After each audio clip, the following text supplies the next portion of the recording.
Welcome to all the students of UP board and CSE board. As we are heading into our examination, and in the examinations, there were given a big translations to translate into English.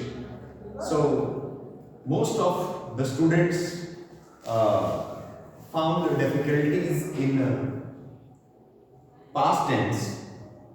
So today I'm going to explain about past tense, its type and rule about to translate. So first of all, we have to know what is the past tense. So what is the past tense? So my dear students, action that has done a long time ago is called past tense. Means कहने का कि ऐसा कोई action जो कि काफी समय पूर्व हो चुका हो उसी को पास्ट टेंस कहा जाता है। मैं आपको एक एग्जांपल देकर के समझा रहा हूं। जो पास्ट टेंस के हिंदी के सेंटेंसेस होते हैं उन सेंटेंसेस के अंत में था, थी, थे, ये तमाम तरह की चीजें पाई जाती हैं। तो फर्स्ट ऑफ ऑल हम समझते हैं past tense.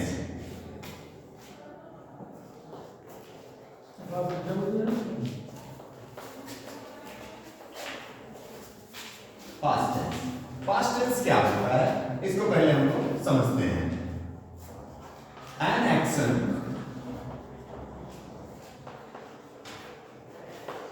That has done long time अगो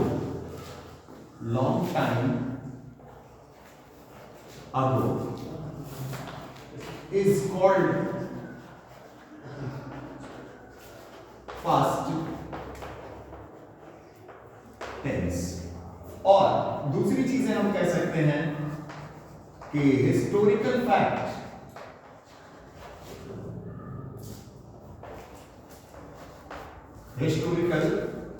और action that is done in long time ago is called past tense. या आप ऐसे कह सकते हैं कि ऐसा कोई एक्शन जो कि ऐतिहासिक घटनाओं को बताता है उसी को कहा जाता है पास्ट टेंस। अब जो पास्ट टेंस होता है स्टूडेंट्स, उसके हिंदी की जो सेंटेंस होते हैं उसके अंत में था, थी, थे, ये चीजें पाई जाती हैं। और जैसा कि आपने प्रेजेंट टेंस में पढ़ा होगा कि प्रेजेंट टेंस 4 टाइप्स होते हैं, ठीक उसी प्रकार से हमारा जो पास्ट टेंस होता है वह भी 4 टाइप्स में होता है।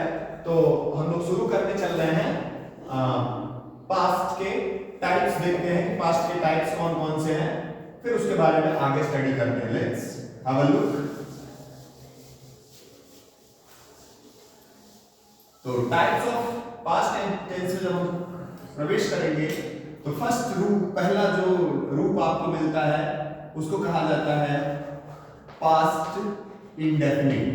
Okay, you know that better but we are revising it again। so past indefinite। Second होता है past continuous। थर्ड होता है past perfect। और फोर्थ होता है past perfect continuous tense। past perfect ये C है, perfect continuous tense।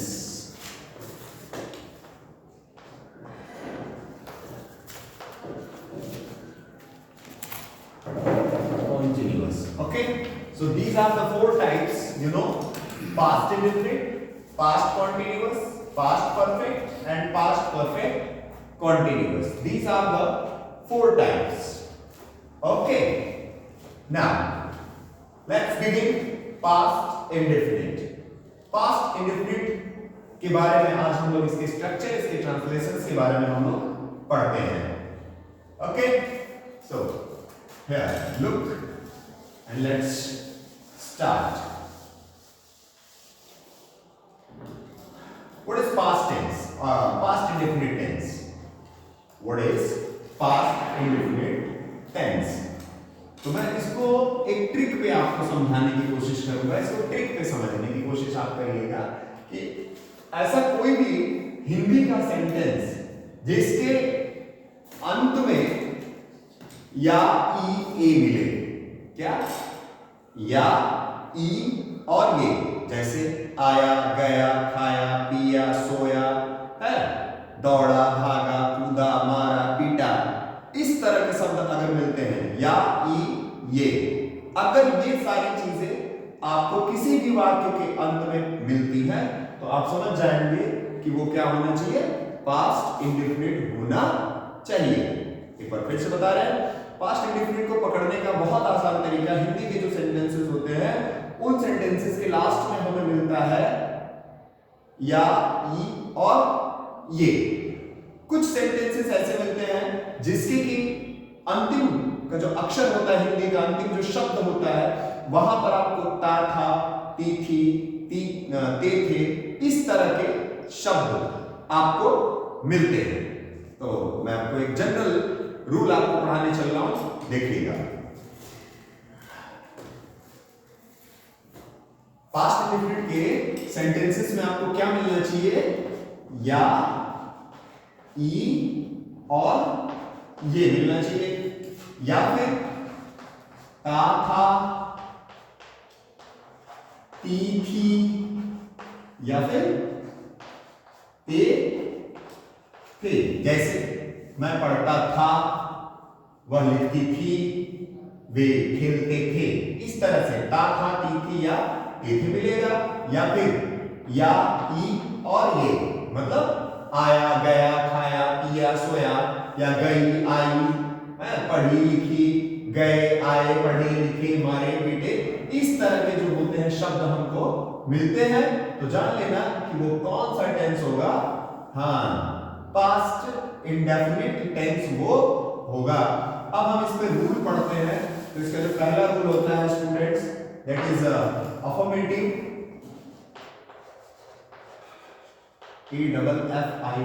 AFFIRMATIV, affirmative. इसे हम बोलते हैं स्वीकारात्मक वाक्य, या कहीं कहीं सकारात्मक वाक्य भी कहा जाता है। तो स्वीकारात्मक या सकारात्मक, both are equal things. So look at the rules. First of all we have to write our subject. जो भी हमारा सब्जेक्ट होगा, राम श्याम मोहन गीता मीरा सीता मैं तुम वे, उनको लिखेंगे। उसके बाद हमारी मेन वर्ब की सेकंड फॉर्म आती है, इसके बाद हमारा ऑब्जेक्ट आता है, और उसके बाद हमारे अदर वर्ड्स या कॉम्प्लीमेंट फुल स्टॉप अंत में आएगा। तो जैसे अब हम एक सेंटेंस आपको लेते हैं कि शिक्षक ने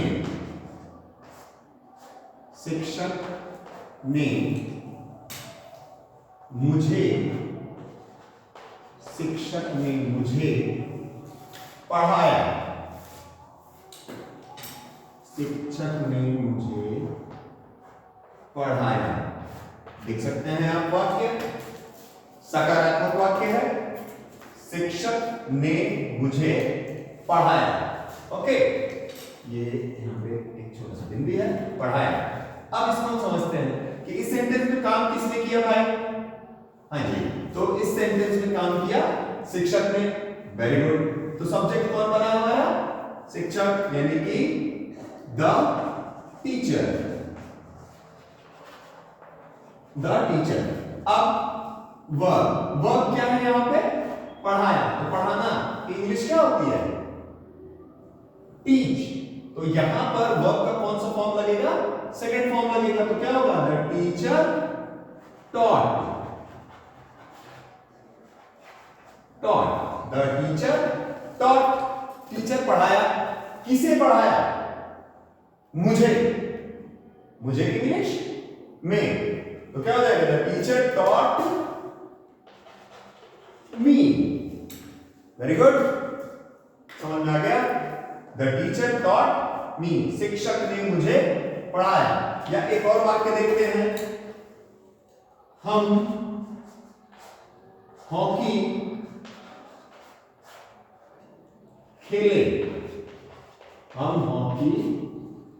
खेले, ये भी लग रहा है पास्ट टेंस है, और पास्ट इंडेफिनिट है, तो क्या होगा? सब्जेक्ट कौन है कि खेला? हम। तो सब्जेक्ट क्या हमारा? वी। हमने क्या किया भाई? हम खेले। खेलना की इंग्लिश प्ले। अब प्ले का कौन सा फॉर्म यूज होगा? Second form. We played. हमने क्या प्ले किया? क्या खेले हम? हॉकी। तो क्या हो जाएगा? We played hockey.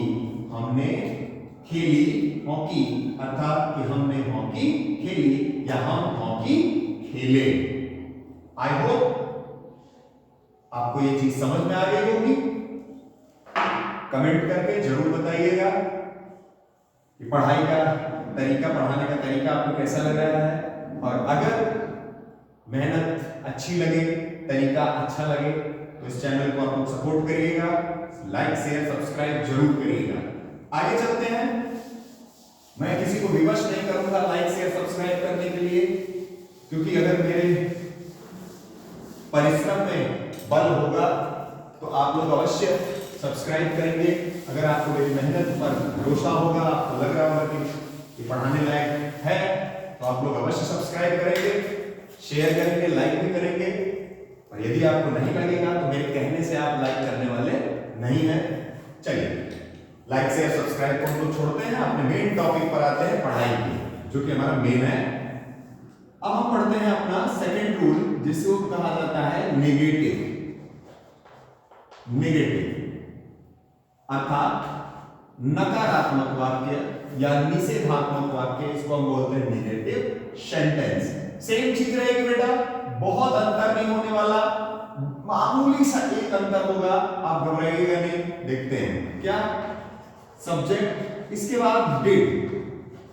Did her subject के साथ यूज होगा, आइदर इट इज सिंगुलर और plural. Okay, then after not, not for the negative word, and then after main verb. Now we use first form, not second form. In affirmative sentence we use second form of the verb, but in negative sentence we use first form of the verb. Okay, so subject plus did not plus main verb first form, then after object and OW means other words or complement if any given in the sentence. So now let's begin our translation.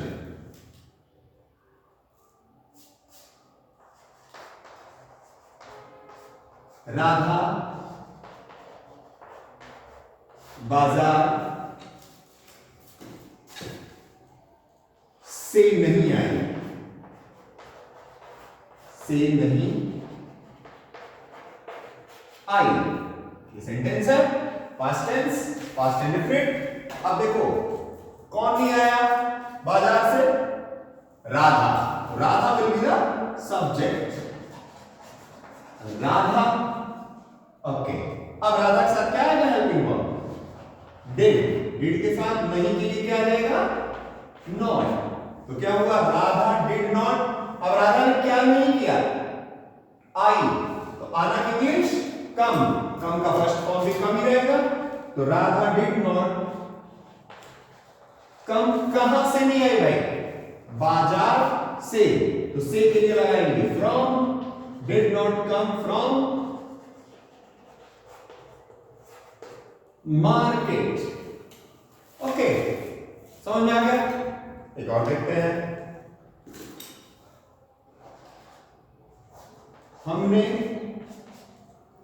चाय नहीं P. चाय नहीं P, तो क्या होगा? हमने English we. अब नहीं, तो नहीं के लिए हम क्या लगाते हैं? नॉट। यानी नॉट से पहले क्या आएगा? डिड। तो we did not. We did not क्या नहीं किया? पिया। क्या नहीं पिया भाई? We did not take tea. I think you all my students understood what I'm saying. समझ में आ रहा होगा आपको कि मैं क्या आपसे बताना चाह रहा हूं कि जब भी पास्ट इंडेफिनिट टेंस रहेगा, नेगेटिव सेंटेंस रहेगा, तो हमारा एक चीज हेल्पिंग वर्ब डिड बढ़ जाएगा उसके बाद नॉट आएगा और वर्ब की फर्स्ट फॉर्म आएगी। Okay, now come to the next topic, that is interrogative, and there are two types of interrogative. Okay, so I am going to explain both the interrogatives.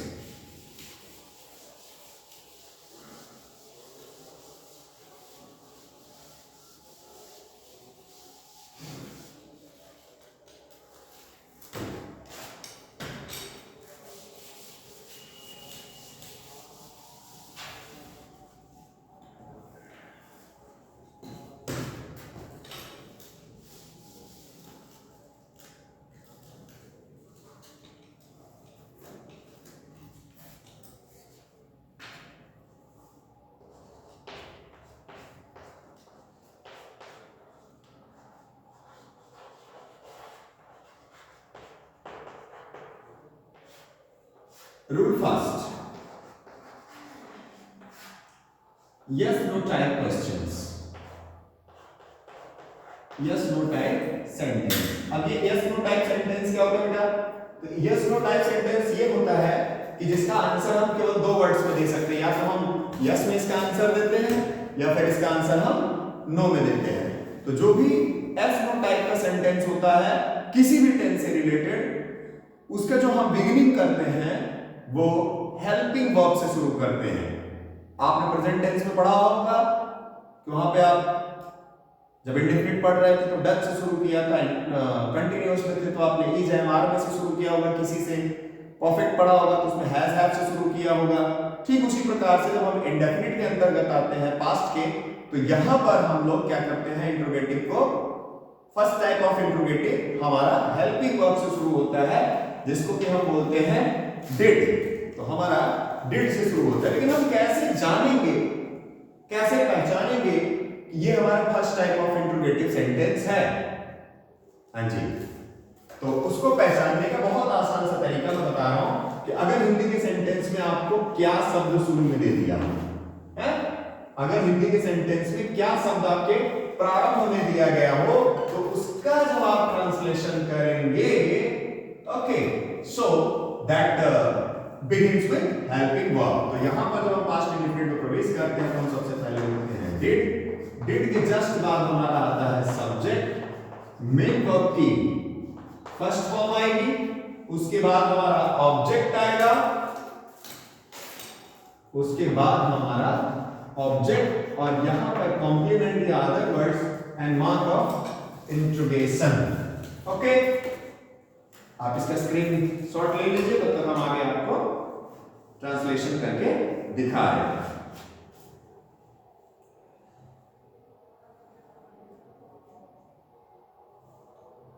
क्या तुमने अपनी बांसुरी बजाई? बढ़िया सेंटेंस है।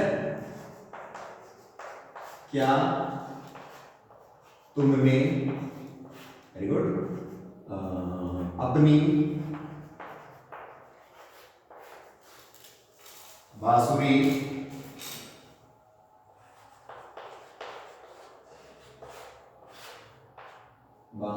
यहाँ पे, हाँ ठीक, बजाई। आप देख सकते हो मार्क ऑफ इंट्रोगेशन, क्या तुमने अपनी बांसुरी बजाई। जैसा कि मैंने बताया था कि यस नो टाइप सेंटेंस किसी भी टेंस का होगा, वो शुरू होगा हिंदी के क्या शब्द से। ठीक है जी, जैसे अब हम प्रेजेंट इंडेफिनिट में चलते हैं तो ऐसा सेंटेंस आपको आपके टीचर्स ने पढ़ाया होगा कि क्या तुम अपनी बांसुरी बजाते हो। ठीक है, ऐसा आया होगा, लेकिन पास्ट इंडेफिनिट में है तो हमें क्या मिला कि क्या तुमने अपनी बांसुरी बजाई। So now come to the point. अब हम देखते हैं कि हमारा हेल्पिंग वर्ब, सॉरी, क्या शब्द जो है वाक्य के प्रारंभ में है, तो ये हमारा कौन से टाइप का सेंटेंस होगा? First type of interrogative. और हम सेंटेंस को शुरू किससे करेंगे? डिड से। तो सबसे पहले क्या आ जाएगा? डिड। डिड के बाद क्या? सब्जेक्ट। सब्जेक्ट क्या भैया? तुम। तो क्या हो जाएगा? Did you. Very good, did you. अब तुमने क्या किया? बजाया। बजाने की इंग्लिश प्ले। तो क्या होगा? Did you play. Did you play. आपने क्या प्ले किया? अपनी बांसुरी। तो क्या होगा? Your. Did you play your, हाँ बांसुरी, बांसुरी in English flute. So did you play your flute? Now mark of interrogation. Did you play your flute? क्या तुमने अपनी बांसुरी बजाई? एक और देखते हैं, क्या उन्होंने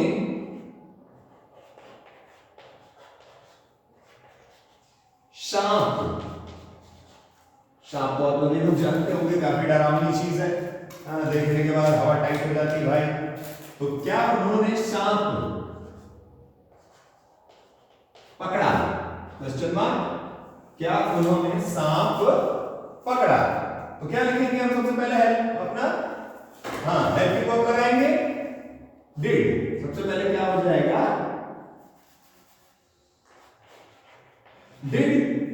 ओके, अब डिड के बाद हम देखते हैं के बाद सब्जेक्ट क्या है, उन्होंने। अब आप कह रहे हो सर ये तो सब्जेक्ट हमने पढ़ा ही नहीं है, पढ़ा है आपने। उन्होंने को हम इंग्लिश में बोलते हैं दे, तो क्या हो जाएगा, डिड दे। अब पकड़ने की इंग्लिश क्या, कैच। डिड दे कैच, क्या पकड़ा, क्या पकड़ा, सांप। तो डिड दे कैच स्नेक, क्या हो जाएगा, did they catch snake, SNAKE। अगर आपको ये स्क्रीन पे नहीं दिख रहा होगा तो आप मेरी वॉइस को सुन करके समझ जाइएगा। यहां क्या लिखा जाएगा, डिड दे कैच स्नेक, क्या उन्होंने सांप पकड़ा। अब ऐसा एक सेंटेंस होता है कि क्या तुमने खाना खाया, डिड यू ईट फूड। ठीक है, क्या तुमने क्रिकेट खेला, डिड यू प्ले क्रिकेट। क्या तुमने स्नान कर लिया, डिड यू बाथ। क्या तुमने मेरा मजाक उड़ाया, did you make fun of me. ठीक है, इस तरह से बहुत सारे सेंटेंस आ जाएंगे। जैसे अब आपको जो लॉन्ग सेंटेंसेस आते हैं उसमें आता है कि क्या राजा ने मुजरिम को छोड़ दिया, तो क्या हो जाएगा, did the king free the prisoner, कैदी, या मुजरिम होगा तो क्रिमिनल। इस तरह से सेंटेंस हमारे बनेंगे। अब चलते हैं इसके सेकंड फॉर्म की ओर, जो हमारा second type of past indefinite, sorry interrogative है, पास्ट इंडेफिनिट का। आइए देखते हैं, जो हमारा सेकंड टाइप ऑफ इंट्रोगेटिव होता है उसको हम बोलते हैं WH फैमिली। क्या बोलते हैं, WH फैमिली। अब WH फैमिली के जो सेंटेंस हमारे बनते हैं वो भी इजी है भाई, बहुत आसान है, कोई दिक्कत नहीं है। बस डोंट बी होपलेस, और मेरा स्लोगन है don't give up. If I can do you can do.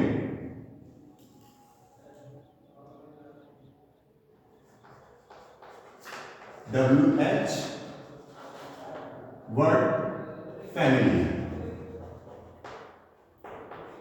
अब ये जो होता है WH फैमिली, इसमें आपको पीछे पढ़े होंगे आप लोग, नहीं पढ़े तो फिर भी मैं बता देता हूं कि WH फैमिली से तात्पर्य ये हुआ कि वो सारे शब्द जिनका की बिगिनिंग, जिनका की प्रारंभ WH वर्ड से होता है। For example what, why, where, who, whose, whom, which, इस तरह के जो शब्द होते हैं they all belongs to WH family.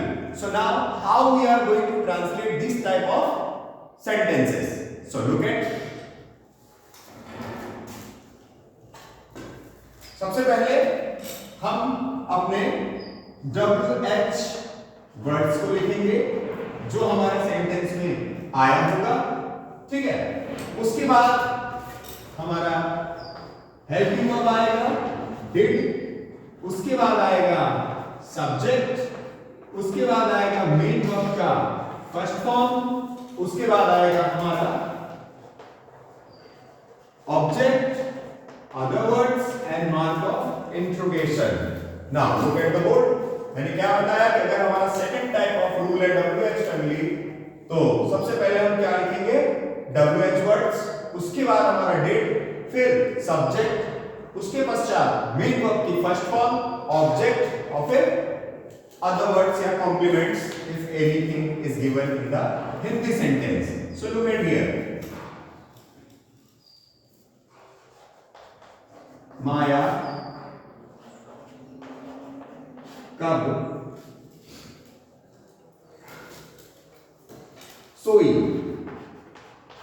Sentence है माया कब सोई. Now you can see. अब ध्यान से समझना कि ये WH वर्ड हम लगाएंगे कब. तो हम तब लगाते हैं जब प्रश्नवाचक शब्द हमारा सेंटेंस के बीच में रहता है, हिंदी सेंटेंसेस के बीच में रहता है. फॉर एग्जांपल कब, क्यों, कहां, कैसे, कितना, किसकी, ये अगर बीच में रहता है तभी ये WH फैमिली हमारी शुरू में आएगी.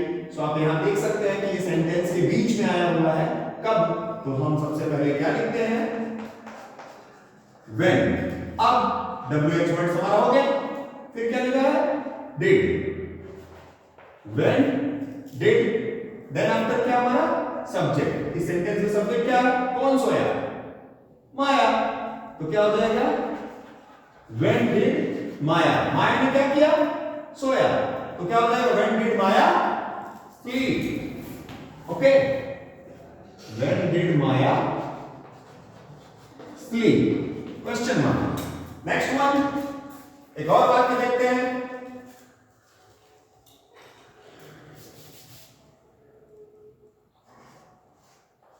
तुमने उसे क्यों मारा. क्यों मारा या पीटा, ऐसा सेंटेंस कि तुमने उसे क्यों मारा. अब आप यहां देख सकते हो WH वर्ड्स किधर आया, बीच में. क्या है ये, क्यों. तो क्यों के लिए सबसे पहले क्या लिखा जाएगा, why. why, उसके बाद क्या आना चाहिए हमारा helping verb, did. why did. अब कौन मार रहा है, सब्जेक्ट तुम.